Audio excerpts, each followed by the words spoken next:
tonight talking about the possibility of NASA either being or becoming a United Nations of sorts for the interplanetary. And we're here with Sharona Love Appleby, who prefers to be called Love. And welcome to the Slice Show. Thank you, Bill. Now, I think we chatted already a little, so I have a good idea where you're coming from. So, nobody else, however, knows all this. So why don't we just start from the beginning with what you had in mind? Okay. Ability of NASA, as you said, being or becoming a front for a galactic United Nations.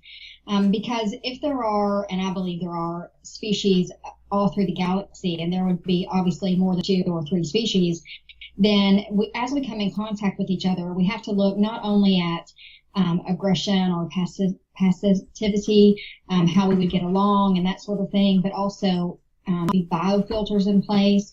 There would have to be, species rights in place if we're going to come in contact with other species, just because obviously within Earth and in our cultures, there are so many cultural differences. And so obviously that would be exponential within species.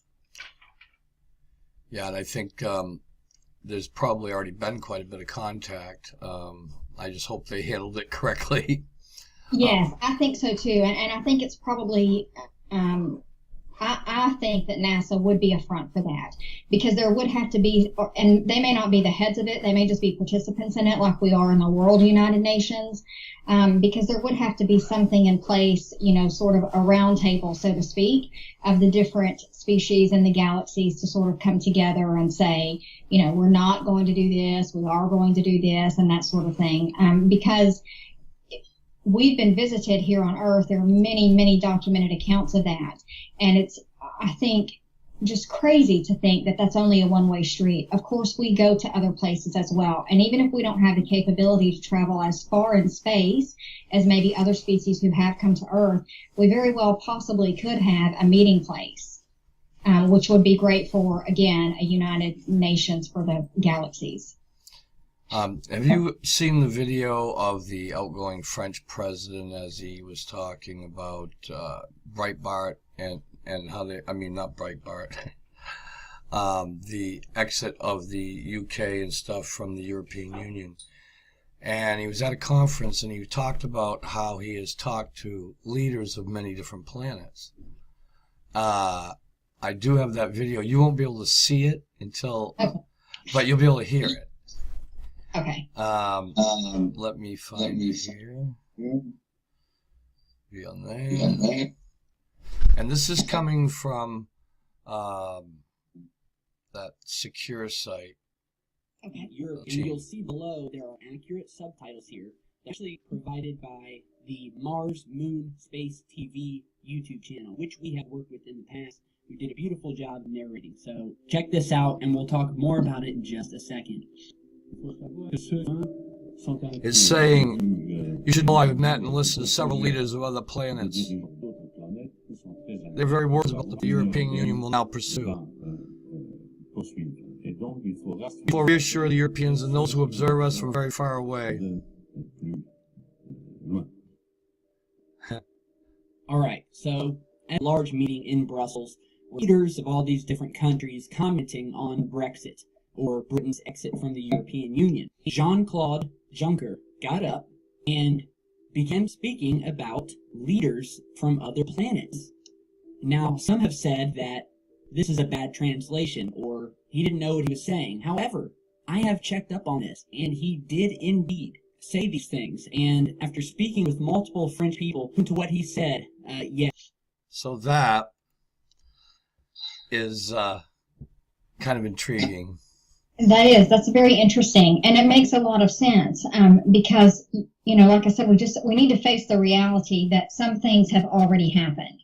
And so we need to have, obviously, things in place that sort of ensure a cohesion and everybody sort of being on the same page and that type of thing. I think the World UN has like 70-something functions of things that they actually do.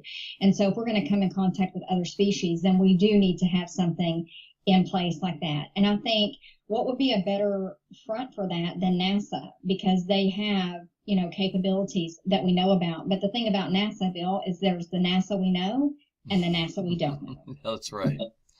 And so you have to consider all the possibilities of what we don't know. And a Galactic U.N, it just makes sense. Yeah. And there must be one in place or some kind already. I definitely think so. And I think that NASA either heads it up or is a participant of it. And like I said, we may have capability to go to other planets. People often assume that we're under advanced from other species that we've come in contact with, but we don't necessarily know that because, again, there's the NASA we know and the NASA we don't know. And there's no real accurate way to know exactly how advanced we are. Right. And so we can travel to other places and have visited planets and galaxies with other living beings on them. And if not, then there would be some type of meeting place, like the dark side of the moon or something we don't even know about, in a different galaxy. That moon idea actually sounds the most conceivable to me. Sure it does. Yeah, I think so. And there are people who claim to have been there on mission. So I don't know if they're, just playing a game or what, but if they're not, then there's a lot of information to be gleaned from that. Sure. It's hard to tell sometimes.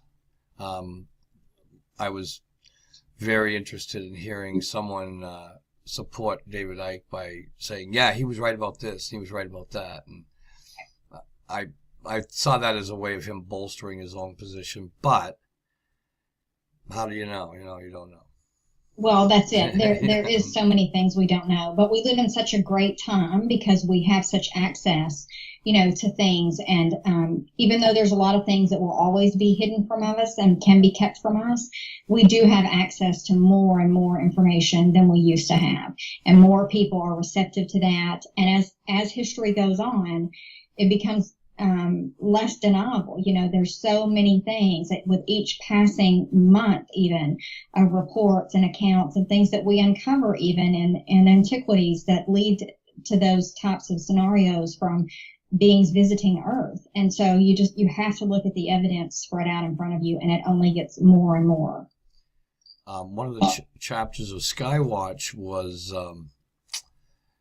monitoring 287 planets, and they found over 100 of them that had these strange beams of light going between them. They figured out that it was probably laser communications between the planets. Wow. And it's kind of freaking them out because we have that technology right now. Yeah. So we could conceivably beam a shot of light at them and perhaps get their attention. Maybe we don't want to, I don't know, but that's right. Maybe we don't, or maybe we have, and there has to be some sort of way to say, hey, we're friendly. Are you friendly? Because that just always, even when we greet people here on Earth, the first thing you do is usually stick out your hand for a handshake, and that's your way of saying, I'm friendly. Or are you friendly? And so we'd have to sort of have that in place as well. Yeah, that would be some kind of protocol for that. Right. And fortunately, we've got things like binary code, which tend to be, pretty across the board for possibly being understood by other species. Yeah, basic. It's basic, but yeah. Right. I mean, it's just like sign language. In sign language, it's so basic, Bill. There are so many signs that are exactly what they are. Like for drink, you literally hold your hand in the shape of a cup and put it up to your mouth. And so everybody would know that. Even if you didn't know sign language, if I across the room said, hey, Bill, you would know exactly what I meant. And so binary code is kind of the same way. It is basic, but it's understandable. Do you think that our little voyage has ever been intercepted, or whether it's still just being unmolested in this trip? No, I do think that it's been intercepted because I personally think that there are so many other species in the galaxies around us. I don't think that it's just us and the Greys or us and the reptilians or us and them. I think it's us and them and them and them and them. And so I think that we've definitely been intercepted, at least by something.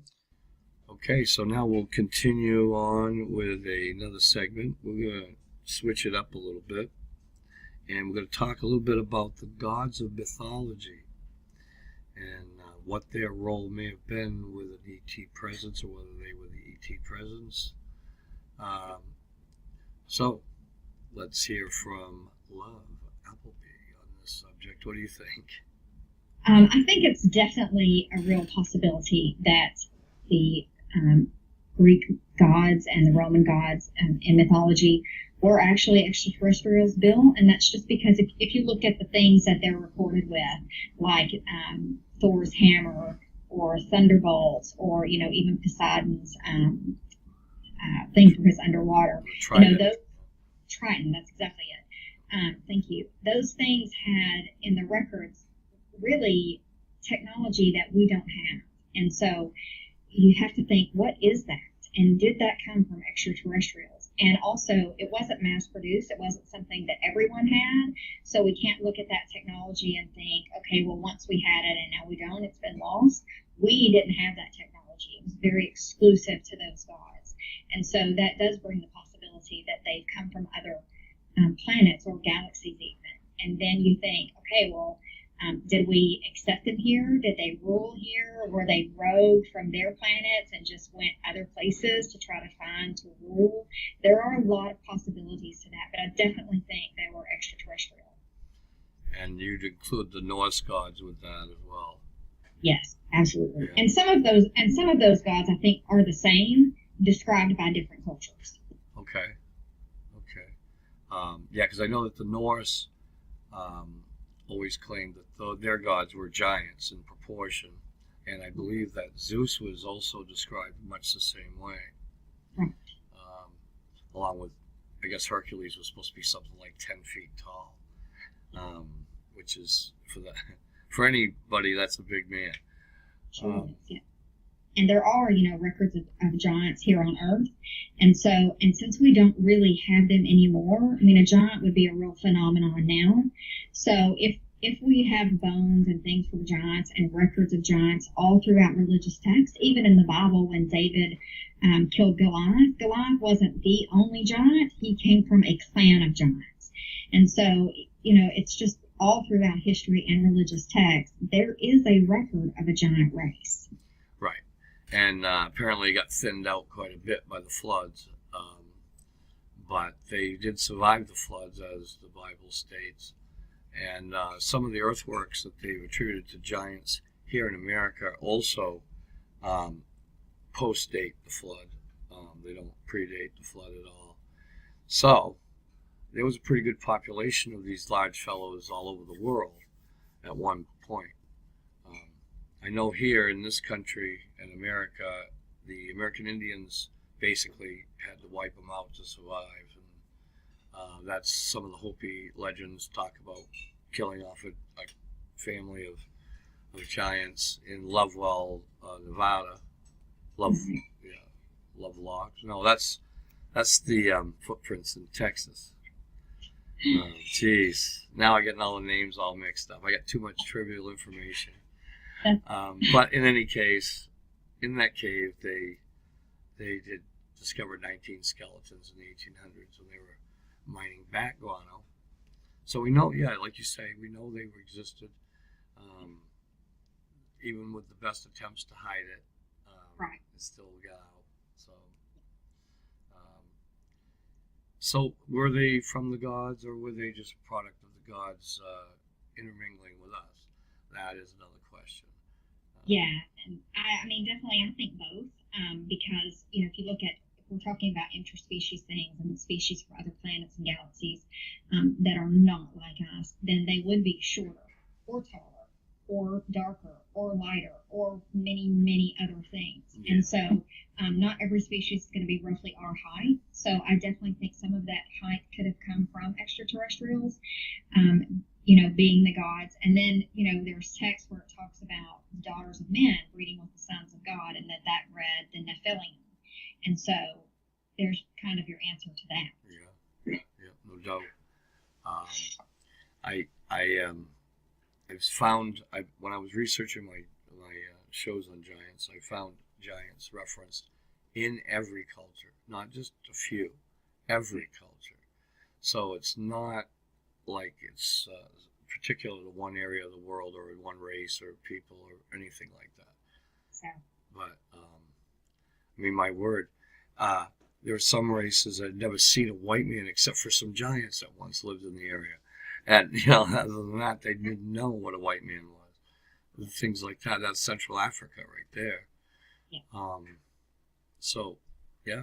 And they're still finding ancient new things every day that keep pushing the date that mankind became quote unquote sentient. They're still pushing that date back all the time. And yes, that's exactly right. They talked about that on an episode of Ancient Aliens called Aliens BC. Okay. Where they actually, it is more and more and more, that date is being pushed farther and farther back as we uncover other things. And so there again, you have to think, why in this part of the world are we drawing stick figures in caves? And in this part of the world, we're, seeing chariots in the sky and drawing these crazy, ridiculous technology type things on the inside of caves.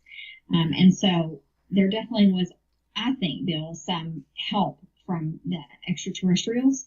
And I don't know why or how that was picked into certain parts of the world. But the beautiful thing about cross-referencing, as you say, or looking at different texts, is that you do get a whole picture of these things happened all over the world. Not just in different spots in North America.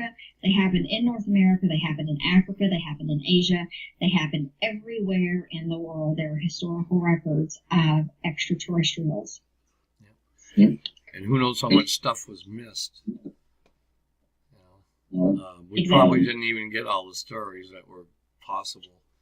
That's right, because especially like you talk about with the Hopis, they were so accepting of the extraterrestrials that it's, even though they talk about it in their culture, it's not a phenomenon, and they didn't record everything about it because it was so normal to them that, now we'd all have out our cell phones and be trying to video it and be like, oh my gosh.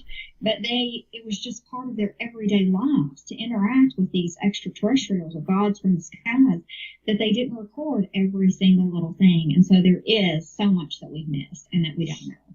Yeah, and some families report it a little differently than other families of the same tribe even. And the Apaches, you ever wonder why they look like Italians? They don't really, they don't necessarily look like other Native Americans. Right. The Paiutes are a unique look. Okay, well, that was my chat with Love Appleby, and very pleasant lady, and she's part of our group at the AA Theory, and the website will be flashing up. So if you're not a part of that group and you're not a member, join on up. You could be on the next episode of The Slice. I'm Bill Peters, your host, and again, thank you, Love, for sharing your wisdom and thoughts with us.